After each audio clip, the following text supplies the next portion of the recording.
বৃষ্টির দিনগুলোতে কিন্তু চপ, কাটলেট, ভাজাভুজি খেতে দারুণ মজা লাগে। আর সেটা যদি হয় ব্রেড পকোড়া বা ব্রেড রোল, তাহলে তো আর কোনো কথাই নেই। চটপট বানিয়ে নিন আর একটুও সময় নষ্ট না করে। তাই প্রথম থেকে শেষ অবধি আমার সাথে ভিডিওটা কিন্তু অবশ্যই দেখতে হবে এই ব্রেড রোলের রেসিপি। এর জন্য প্রথমেই নিয়ে নিয়েছি সেদ্ধ করা আলু বেশ খানিকটা পরিমাণে। এখানে ছোট থেকে মাঝারি সাইজের 3 থেকে 4টে আলু নিয়ে নিলেই চলবে। মোটামুটি আলুগুলো ম্যাশারের সাহায্যে ম্যাশ করে নিচ্ছি। আপনারা চাইলে গ্রেটার দিয়ে গ্রেটও করে নিতে পারেন, তবে চেষ্টা করতে হবে আলুগুলো যাতে খুব মিহিভাবে পিষে নেওয়া যায় আর কি। সেদ্ধ করা আলুটা যাতে ডালা ডালা না থাকে সেদিকে লক্ষ্য রাখতে হবে। এবার নিয়ে নিচ্ছি এখানে পাউরুটি। এখানে কিন্তু ব্রাউন ব্রেড আমি নিয়ে নিয়েছি, আপনারা আপনাদের পছন্দ মতো যে কোনো পাউরুটি ব্যবহার করতে পারেন। এটাই বাড়িতে ছিল সেই জন্য এটাই নিয়ে নিয়েছি। এবার এগুলো একটু জলে ভিজিয়ে এরকম করে জলটা নিংড়ে নিতে হবে। খুবই সহজ ব্যাপার। প্রত্যেকটা পাউরুটি এভাবে জলের মধ্যে একবার চুবিয়েই জাস্ট নিংড়ে নেব। নিংড়ে নিয়ে তারপরে এই আলুর মধ্যে এক এক করে এই ব্রেডগুলো দিয়ে দিচ্ছি। আপনারা চাইলে পাউরুটির যে ধারের অংশটা সেটা কেটে বাদ দিতে পারেন, আবার সেটা সমেত করতে পারেন। কাটাকুটির কোনো ব্যাপার নেই, একেবারে আমি ধারের অংশগুলো সমেতই দিয়ে দিচ্ছি। দিয়ে এবার ভালো করে আলু আর পাউরুটিটাকে মেখে নিচ্ছি। আলু আর পাউরুটিটা মেখে নেওয়ার ফলে কিন্তু খুব সুন্দর একটা ডো মতো তৈরি হয়ে যাবে, বেশ একটা মন্ড তৈরি হবে। আর তারপরে যেহেতু পাউরুটিটা জলে একবার করে ভিজিয়ে নিয়েছি, তাই মন্ডটা কিন্তু তৈরি করতে খুব বেশি সমস্যা হবে না। দেখুন মোটামুটি একটা মন্ড কিন্তু তৈরি হয়ে গিয়েছে। এবার এর মধ্যে একে একে সমস্ত মশলাপাতি মিশিয়ে নেব। আজকে কিন্তু এটা আমি সম্পূর্ণ নিরামিষভাবে বানাচ্ছি, প্রথমেই তাই দিয়ে দিলাম স্বাদ মতো নুন। তাই আপনারা যে কোনো দিন কিন্তু এটা বানিয়ে নিতে পারেন, নিরামিষ আমিষ যে কোনো দিনে। তারপরে একটু হলুদ গুঁড়ো দিয়ে দিচ্ছি গোলমরিচ গুঁড়ো। গোলমরিচ গুঁড়ো দিলে খুব সুন্দর একটা ফ্লেভার আসে। আর দিয়ে দিচ্ছি ম্যাগি মশলা। ম্যাগি মশলার গন্ধ স্বাদ দুটোই কিন্তু যে কোনো ভাজাভুজির স্বাদকে অনেক গুণ বাড়িয়ে দেয়। আর এটা খুব সহজেই পাওয়া যায়, যে কোনো দোকানে আপনারা পেয়ে যাবেন, তাই আমি এটাই ব্যবহার করছি এখানে। আর গোলমরিচের পরিবর্তে আপনারা চাইলে কাঁচা লঙ্কা কুচিও ব্যবহার করতে পারেন। তারপরে দিয়ে দিচ্ছি 2 চামচ মতো তেল। এখানে সাদা তেল বা রিফাইন অয়েল ব্যবহার করে নিলাম। তারপর দিয়ে দিচ্ছি অল্প একটু কর্নফ্লাওয়ারের গুঁড়ো, 2 চামচ মতো কর্নফ্লাওয়ারের গুঁড়ো, 2 থেকে 3 চামচ কর্নফ্লাওয়ারের গুঁড়ো ব্যবহার করছি। আর তেলটা ব্যবহার করলাম যাতে মাখতে মাখতে হাতে বেশি লেগে না ধরে সেই জন্য।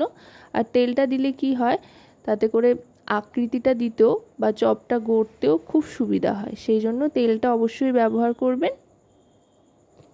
আর কর্নফ্লাওয়ার দিয়ে দিচ্ছি, এতে করে খুব সুন্দর একটা বাইন্ডিং এজেন্ট হিসেবে কাজ করবে এটা। এবার সবটা ভালো করে মেখে নিচ্ছি। মাখতে মাখতে একটা সুন্দর ডো তৈরি করে নিতে হবে।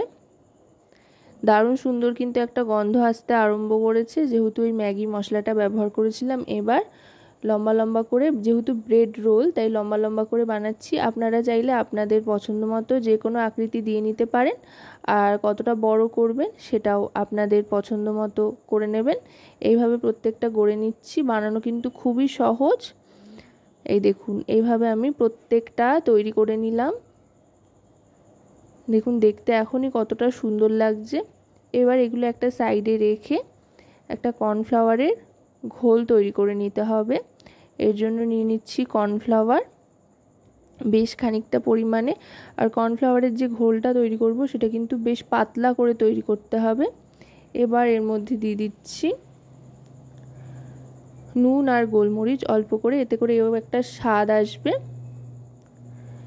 শুকনো অবস্থায় নুন, গোলমরিচ আর কর্নফ্লাওয়ারটা ভালো করে মিশিয়ে নিয়ে এবার অল্প অল্প করে জল দিয়ে একেবারে পাতলা একটা ব্যাটার তৈরি করে নেব। এই ব্যাটারটা কিন্তু একেবারেই পাতলা হবে।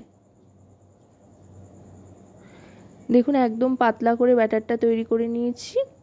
এবার এই ব্যাটারের মধ্যে রোলগুলো একটা একটা করে চুবিয়ে নিচ্ছি।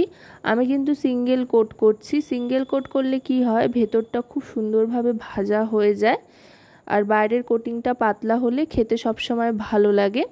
আর এগুলো এমনিতেই বেশ শক্তপোক্ত হয়েছে, আলু আর পাউরুটিতে বেশ একটা শক্তপোক্ত টেক্সচার এসছে, তাই নরম যেহেতু নয় ভেঙে যাওয়ারও কোনো সম্ভাবনা নেই। এবার ব্রেড ক্রাম্বসে ভালো করে মাখিয়ে নিচ্ছি সব দিক দিয়ে।